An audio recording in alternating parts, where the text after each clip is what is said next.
Je vais utiliser les médias traditionnels, je vais prendre la parole à l'Assemblée nationale, je vais être présente dans l'espace public, je vais être encore là pour répondre aux citoyens. Simplement, je n'alimenterai pas ce réseau social qui est devenu plus hostile.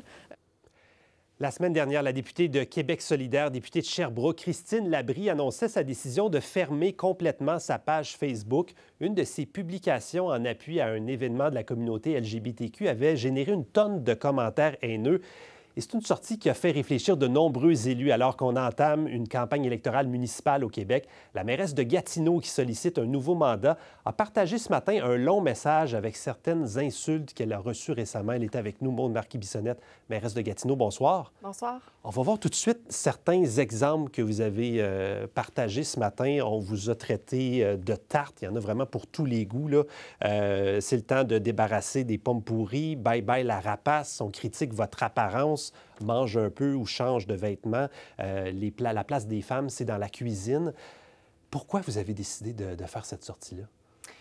Bien, parce que le constat des dernières semaines puis des derniers mois, c'est que ces commentaires-là, qui sont inacceptables, disons-le, qui sont irrespectueux, ont pris plus d'espace dans mes médias sociaux. Puis je pense qu'on est quand même sur une tendance de fond. Là, on le sait, entre autres, que Facebook favorise une certaine polarisation. Et là, on avait envie de faire un appel à la vigilance parce que bien, les gens m'en parlaient. Il y a des gens qui lisent ça, qui me disaient qu'ils étaient inconfortables. Moi, j'ai une équipe, là, je suis toujours derrière mes médias sociaux, mais il y a une équipe qui m'appuie là-dedans. Donc, à un moment donné, il y a un devoir de cohérence, il y a un devoir d'élever le débat public et Facebook ne nous permettait pas, c'était notre constat de le faire. Et vous lisez vous-même ces commentaires-là, j'imagine? Pas tous, mais très souvent. C'est ça, il y a une équipe pour m'aider aussi à filtrer puis à répondre rapidement. Puis évidemment, des fois, l'agenda ne permet pas de le faire tout le temps aussi rapidement qu'on le voudrait. Ça vous fait quoi de voir ça? Bien, en fait, souvent, je pense que je suis rendue avec une pas pire carapace, mais ce qui me blesse plus, c'est quand je lis des commentaires sur les autres, parce que c'est pas toujours moi qui est visée par ces commentaires-là. Des fois, ça peut être des employés municipaux, des élus du conseil, des partenaires. Tu sais, les médias sociaux, c'est une occasion de mettre en lumière les accomplissements de la ville, des partenaires, des petites entreprises qu'on aime, des belles choses à Gatineau. Puis je pense qu'on a un devoir de faire de la politique positive de cette façon-là. Donc, souvent, c'était plus ça qui me choquait, de voir les commentaires qui concernent les autres personnes. Puis je pense que j'ai aussi un devoir de les préserver, de les protéger, parce que eux autres, ils accomplissent des choses dans notre communauté, mais ils ne veulent pas pour autant être exposés à des commentaires qui sont méchants, qui sont souvent faux ou qui sont même haineux, là. Avez-vous des menaces? Avez-vous dû porter plainte contre certaines personnes? C'est déjà arrivé qu'on le fasse. Surtout, tu sais, on masque les commentaires à l'occasion. Moi, je vais écrire aux gens souvent en leur disant, tu sais, votre commentaire est jugé respectueux ou est simplement faux. Donc, je vous invite à le retirer, à le modifier, à vous référer à la étiquette, parce qu'on a une étiquette maintenant en ligne pour vous conformer. Puis, tu sais, pour être clair, c'est pas le fait d'être pas d'accord. Ça, c'est bien correct, là. Tu sais, il y a une place.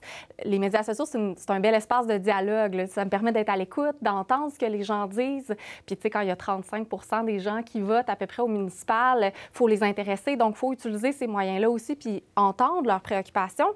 Mais force est de constater qu'il faut aussi recentrer le débat public face à tout ça, là. Vous n'êtes pas la première à faire une sortie de ce genre-là. Malgré tout, ça continue, ce climat hostile sur les réseaux sociaux, même que ça s'aggrave selon vos propres observations. Comment vous expliquez ça? Bien, c'est difficile. Je pense que, puis, tu sais, certains pourront faire des analyses. Je pense que, de toute évidence, c'est un fait assez bien connu que Facebook favorise une certaine polarisation, entre autres en propulsant des commentaires qui peuvent être plus émotifs. Puis, donc, ça favorise pas nécessairement des commentaires qui sont appuyés sur des faits ou qui sont nuancés, réfléchis. Mais je pense que, tu sais, pour l'espace que moi, je contrôle, c'est-à-dire ma page Facebook. Je dis aux gens, c'est un peu comme si vous venez dans mon salon. Tu sais, ça se peut que je vous demande d'enlever vos souliers. Puis donc, on met des règles en place. Et la règle qu'on va appliquer de manière plus stricte dans les prochaines semaines ou dans les prochains temps, ça va être vraiment d'avoir des propos respectueux. Si vous n'êtes pas d'accord, il n'y a pas de problème, mais restez dans le respect. Puis ça, c'est pour nous préserver collectivement, je dirais. Et là, contrairement à la députée Christine Labrie, vous maintenez votre page Facebook ouverte, vous ne la fermez pas. Pourquoi ne pas en arriver là? Je pense parce que je suis une éternelle optimiste. Je pense qu'il faut qu'on ait ces espaces-là pour aller parler aux gens, pour faire valoir nos bons coups. Puis pour moi, c'est complémentaire au travail de terrain qu'on fait partout là, à travers la ville, aux médias traditionnels dont vous êtes. Mais les médias sociaux, c'est quand même intéressant parce que ça permet de se parler sans filtre, en temps réel. Moi, j'ai des échanges constructifs avec plein de citoyens, mais il y a effectivement une minorité de gens qui, cachés derrière leur clavier, ont des commentaires qu'on ne devrait pas accepter. La réponse que vous avez reçue, parlez-moi de ça depuis la publication de votre message ce matin. Bien, on a reçu beaucoup d'amour, je dirais, dans les dernières heures, beaucoup de partages, beaucoup de messages d'encouragement.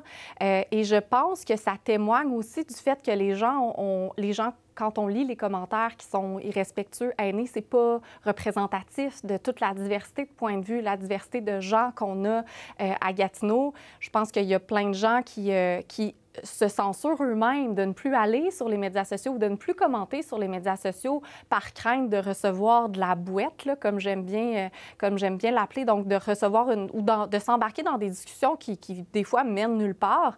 Et je pense donc que c'est un commentaire qui a rejoint beaucoup de gens chez eux aussi, qui constataient ça aussi, qu'il y avait une dégradation puis qui est inquiété. Là, je le disais, on entre dans une campagne électorale municipale. Beaucoup de gens sont moins tentés d'aller vers la politique à cause, justement, de situations comme ça, de cette haine, notamment en ligne. Ça a quoi comme conséquence sur la relève, ceux qui veulent peut-être se lancer, mais qui hésitent? Bien, ça a certainement des conséquences. Puis ça, je pense qu'il ne faut pas se mettre la tête dans le sable. Puis moi, j'en fais du recrutement là, pour l'élection. Bien là, notre équipe est complète, mais dans les derniers mois ou dans les dernières années, quand on offre à quelqu'un de dire hey, « il me semble que tu serais un bon conseiller ou une bonne conseillère municipale, ça ne te tenterait pas de te joindre à l'équipe », c'est sûr que des fois, ça ressort. Les gens disent hey, « moi, voir la pression que vous avez, comment vous êtes exposé sur les médias sociaux, ça ne me tente pas ». Et donc, en ce sens-là, moi, je pense encore là qu'on avait un devoir de tenter d'élever la discussion publique puis de préserver les gens autour de nous qui ont envie de contribuer à leur communauté. Là. Bon, Marquis Bissonnette, on vous souhaite une bonne campagne dans le respect, on espère. Merci beaucoup d'être passé nous voir. Merci.